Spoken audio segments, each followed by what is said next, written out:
Alright, everybody, welcome back to Major Gaming, and today we're gonna go over one of my Dead by Daylight original killer concepts. Um, in this video, I'll go over the lore, the powers, and perks of a character that I came up with that could be an original killer for Dead by Daylight. Um, just before I start, just know that because this is an original idea, I don't have like pictures or anything to really show you or give you a visual representation of what my idea is. Unfortunately, I mean, it's an original idea and I haven't created it, so like physically created it like in game, so it's not unfortunately I can only do so much, but you'll get the idea. It's just supposed to be like a quick like go over, what the idea is essentially. Um the closest thing I can say that this idea is relating to outside of, like what's in my head is if you've ever seen the movie Suicide Squad, with Will Smith and Margot Robbie and all that.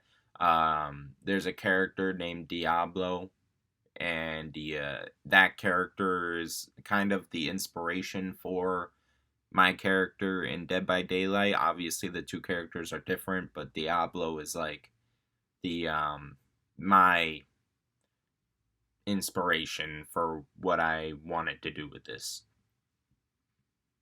Um, so we'll get into that. Also, just wanted to say before I start this, in my last video, how dead meat could work in Dead by Daylight, I kept calling Chelsea Rebecca, and I felt bad about it. The whole video, for some reason, I kept saying Rebecca when her name is Chelsea. Her last name is Rebecca, and when you have two first names as your name, I kept saying Rebecca. It was very, very weird. I didn't realize until after the video how wrong I was saying Rebecca when I meant Chelsea. So, yeah.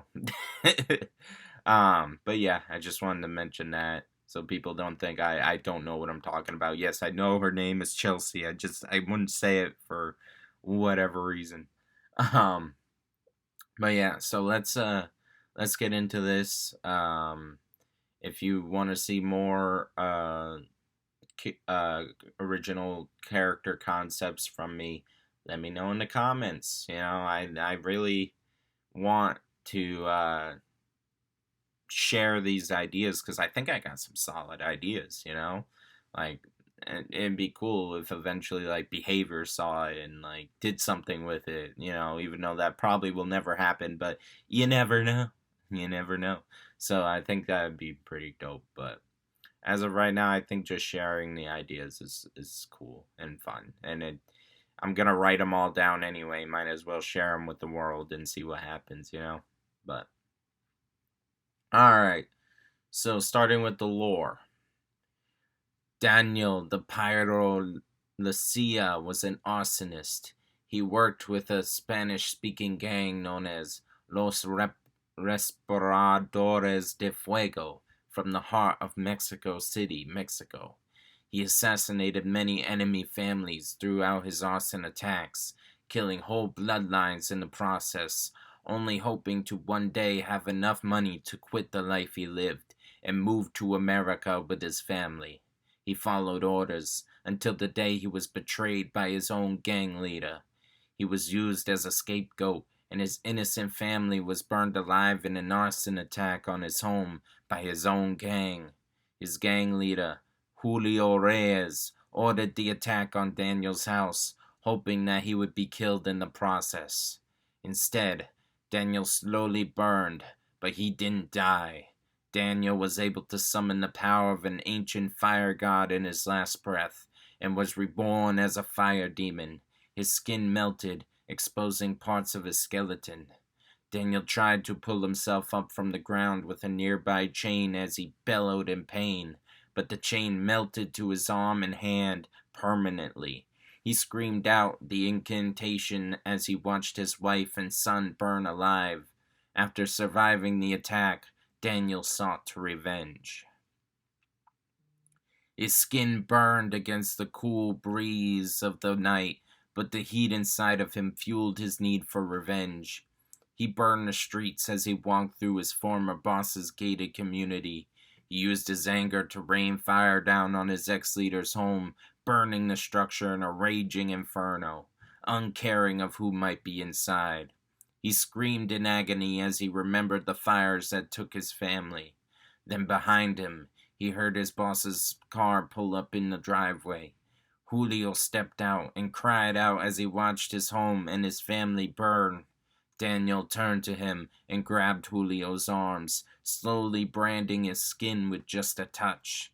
Daniel wrapped his chain around Julio's neck and set it ablaze. He watched Julio choke on the smoke of his own skin burning until there was no life left in his eyes. The entity could sense the immense rage inside of Daniel and pulled him into its realm right as the police arrived. Daniel saw this as a sign from God, offering him a new life, hoping it would bring him back to his family. But now, all he sees is the face of the man who burned his family alive, fueling his rage and drive to kill. He is no longer Daniel. Now, he is only a killer. So yeah, that is the lore idea, for behind the character. Ex-gang member that committed a bunch of arsons, his gang kind of turned on him and turned him into a killer by killing his family. So the sympathetic killer idea. I do a lot of sympathetic killers for some reason. That's just kind of like my main idea pool is the sympathetic ones. Some of them I create are just plain evil, but a lot of them are sympathetic. They actually have it's hard to write a story about some guy who's just I want to kill everyone for no reason. That's, it's it feels better giving them at least a reason to do so. Yeah, so that's a basic idea of the lore. It could be touched up, obviously, but, Alright, so now we get into the power. Now, obviously, as a character called the Pyro, that's his name, he controls fire. That's his main element, which, luckily, with the Xenomorph, we now have fire in Dead by Daylight. I mean, we did have the burning trash cans, but it's actually part of gameplay now. You have fire in the gameplay of the game, so I think now Behavior can put together a character that's based on fire. Alright, so the power. First power, wildfires. The Pyro can leave up to 8 wildfires throughout the trial that he can teleport to at any time. Teleporting activates a 10-second cooldown afterwards. So, wildfires is literally just like a pocket of fire. So he leaves the fire there on the ground. And it's just this burning bonfire type thing of fire. And it's just there on the ground. Then you can leave it, anywhere. And then teleport it. It's like a trap. You teleport to, Hag, essentially. It's like Hag, only you could teleport anytime. And the wildfires don't, injure survivors, which is like Hag, but now Trapper, I guess. But yeah, he's a trap killer, but his traps don't, automatically injure a survivor. So yeah, we'll get to that, though. Placing a wildfire under a downed pallet or breakable wall will cause the pallet or wall to burn and fall apart over an 8-second period. So pretty much the idea with this is, usually a breakable wall or a pallet takes 2 seconds to break or something. If you don't want to waste that time being locked into that animation, you can place a fire underneath the pallet, like a downed pallet. You could place a wildfire under it, and it'll slowly burn the pallet away without you having to physically be there. It's like a quicker thing. You just place the fire down and move on. And then what I'll get to is the pallet or breakable wall cannot be interacted with while it's burning. So you can't break it with once you start the process, you can't change and like start kicking it or whatever. But that also means survivors can't use it. So pretty much the idea is you're at a loop, you drop a wildfire at the pallet that they drop, now they kind of gotta leave, or try to loop it, but they can't go over the pallet. So once you drop the fire there, they kind of gotta leave. Which unfortunately is kind of whole W, playing, but other killers do it, so so uh if the pyro places a wildfire after all 8 wildfires have been used, the first wildfire that was placed will be automatically put out. So it's like Hag's traps, and how trappers' traps should work.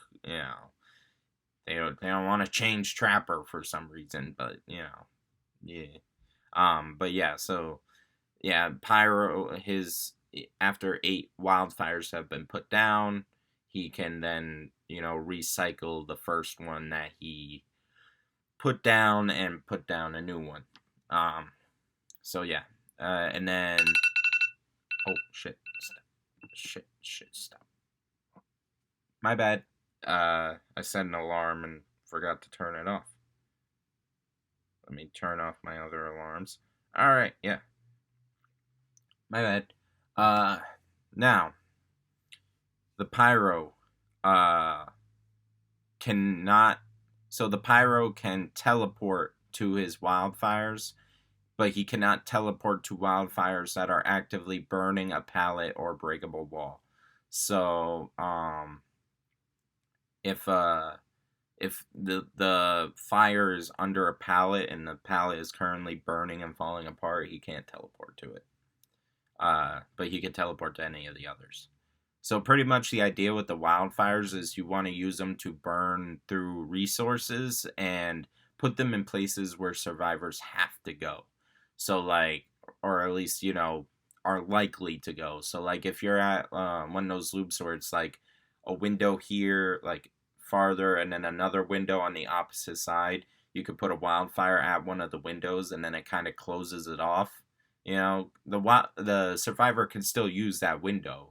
They can still go into the fire and then go through it, but it will apply a status effect that I'll go over in a second. So that's pretty much the idea: is burning resources, creating spots to teleport to, and closing off loops, all with one, usable trap that you can do.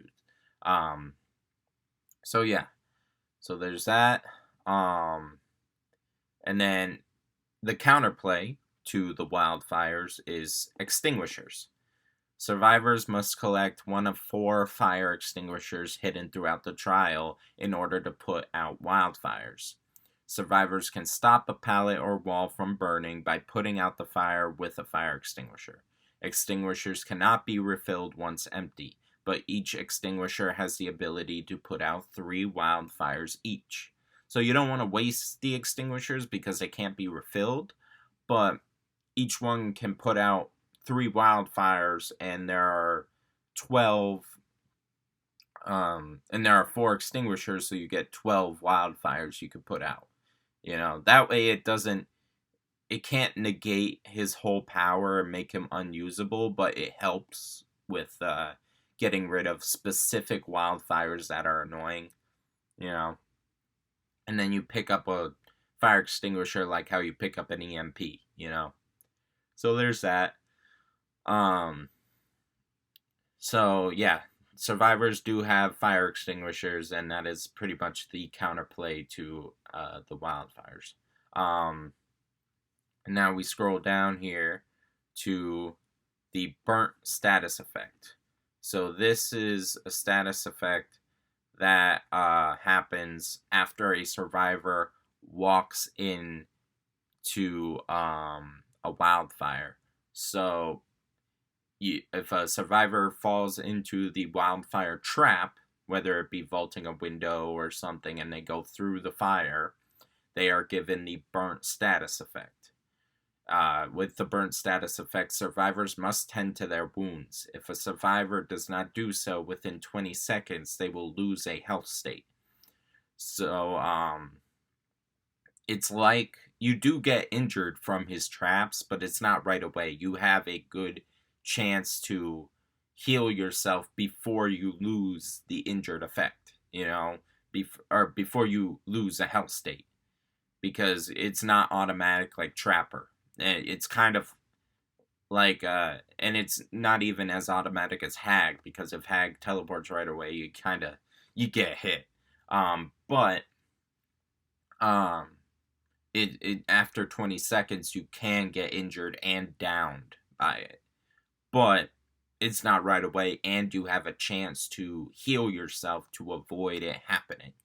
If you're like not in chase or something, you just accidentally walk through a wildfire and get burnt, well then you can heal yourself. And I assume, like, with that effect, you would have like some effects around your camera or something showing you're in a burn status effect. But yes, that is the idea, is that you will eventually get injured, but it's not a right away thing. That way the traps aren't super annoying, because I want them to be easy to put down, but I also don't want them to be super oppressive, and annoying. Like it's like if Trapper had like super setting speed where he's like down, like that would be annoying. But all right, so, and then the last part of his power is supernova. So over time, the Pyro builds up supernova, and once supernova has been reached, the whole trial becomes extremely hot. Survivors will see fire burn across loops, trees, and other objects within the trial once supernova has been activated. So, like, you look at the walls and stuff, like the trees, and things are on fire all of a sudden, and that's how you know you're in supernova. Like, maybe the screen turns a little red or something, but yeah, that's pretty much, like, if things start turning on fire because the trial itself is getting hot. Supernova will cause all survivors to become exhausted and oblivious for 40 seconds. So, yeah, that, the oblivious status effect, for those who don't know, is that you don't have a terror radius to that one survivor. And then exhausted, you can't use any exhaustion perks. So for 40 seconds, you get no exhaustion perks, no dead hard, no life, no sprint burst, nothing. And you're oblivious to the killer for 40 seconds. Now, obviously, 40 seconds can be changed depending on testing or whatever. I'm not a video game tester, so I don't know if 40 seconds is too much or too little. But you get the idea, like 30, 40 seconds of that. Then supernova has a 90-second build-up after use. Now, obviously, again, that number could change. It could be changed to 60 seconds. It could be changed to 100 seconds. I don't know. But I went with 90 as, like, Now, now there is a way to speed up the process of supernova and slow it down for survivors, so there's counterplay to this power too. There's counterplay to literally everything this character can do. Every individual power he has, there's counterplay to it. So, and interactability with the killer, because the killer can speed up the time it takes for supernova to be reached by getting survivors to walk through his wildfires.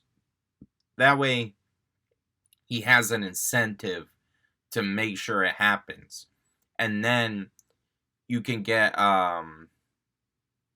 you could get an injury, possibly, because the injuries with the wildfire aren't guaranteed, because you can heal yourself before they happen.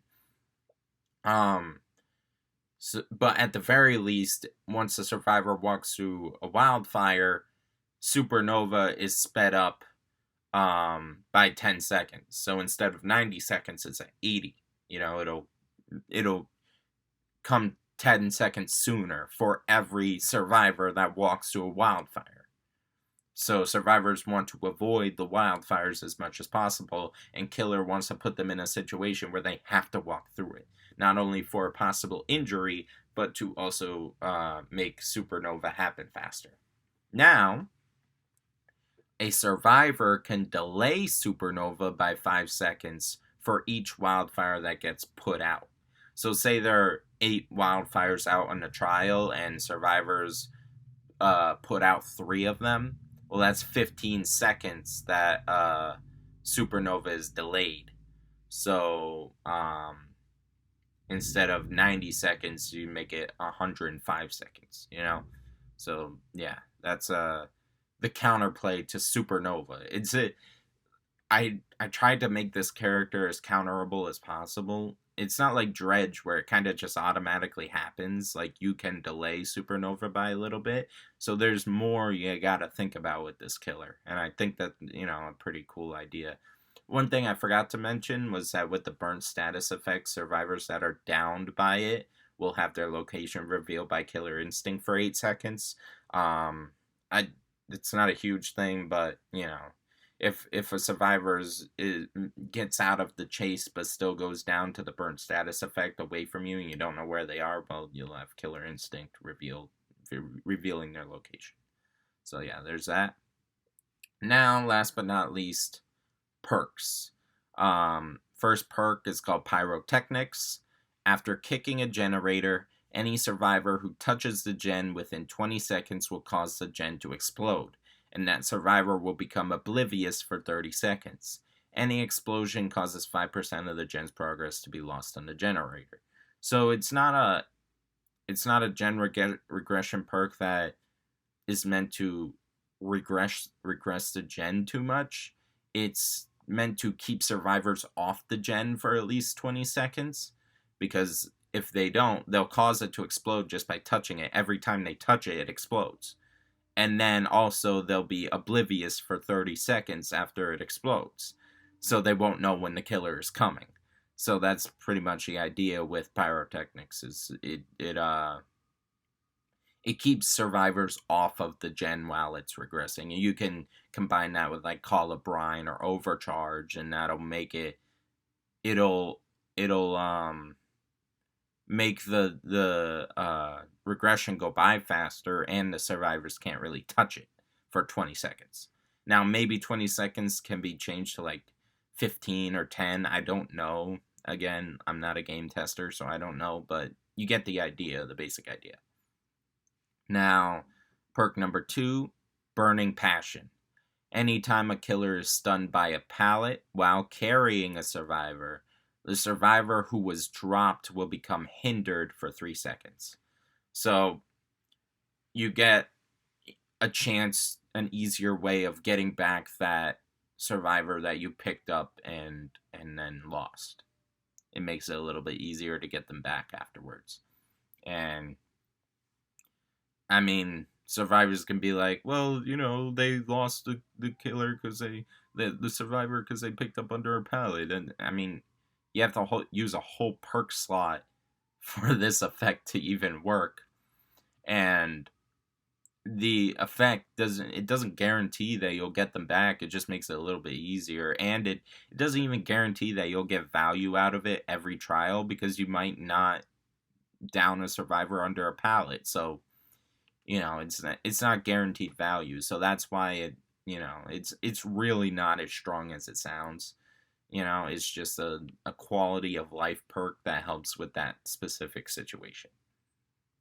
I guess you could also apply it to flashlight blinds. I guess that would probably make it a little more useful. So yeah, apply it to flashlight blinds too. Pretty much getting stunned while carrying a survivor. The drop survivor will be hindered. Honestly, you could probably do it with like wiggled out survivors. Like if the survivor wiggles out, they become hindered. Honestly, that actually, yeah. So pretty much if the killer gets stunned and has to forcibly drop a survivor, then that survivor that was dropped gets hindered for 3 seconds, which isn't even 3 seconds is less time than the killer's stun. I'm pretty sure. I could be wrong on that. I could be wrong, But I think the killer gets stunned for like 5 seconds or something. Maybe I'm wrong. I'm not 100% on that. But if that's the case, then yeah, the 3 seconds is less than the stun. But again, you could change the 3. If that's not the case, you could change the 3 seconds to 1 or 2 seconds and keep it less than the actual animation of the killer being stunned by dropping the survivor. Third perk, back to life. After hooking a survivor, all injured survivors are instantly healed. After being healed, all healed survivors work on generators 15% slower until the end of the trial. Survivors will only be healed once per trial. So this is a perk that helps the survivors and hurts them. So pretty much, but it hurts more than it helps. So yeah, you're sacrificing the injuries that you got, but now those survivors that are healed can't work on gens as quickly. They lose pretty much any gen boosts that they brought because now they can't. Now it's all negated by this perk. But in order for this perk to even work, you have to hook a survivor while at least one other survivor is injured. That way, that survivor that is injured is healed, but then they work on generators 15% slower for the rest of the trial. So you give up an injury, and the setup, you have to be able to have a survivor be injured and then hook a different survivor. So, you know, there is some setup there. There is some thinking you have to do. It's not just... It's more thought out gen regression. It's not just kick gen, get regression, you know? It's... You have to actually do something to get it. So, that's why I think 15% for the rest of the trial. If you can do that on all 4, like a Legion, you know, you injure all 4 survivors, you hook one, and then all of a sudden everyone's healed, but then they're all working on gens 15% slower, that's a pretty good perk for a Legion or Plague. So yeah, you know, I thought that would be a pretty cool idea. So yeah, those are the perk ideas for the Pyro, the power idea, and the lore. I hope y'all liked the video. My throat is dying from talking so much.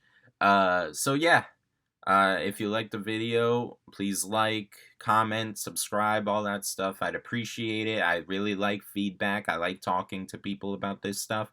So yeah, if you have any thoughts, let me know in the comments below. Constructive criticism, whatever it is you want to say. I guess even if you want to hate it, let me know. But yeah, so that's that'll be it for today. I'm gonna work on more of these original concepts and videos, and yeah, I'll post them soon. Have a good day.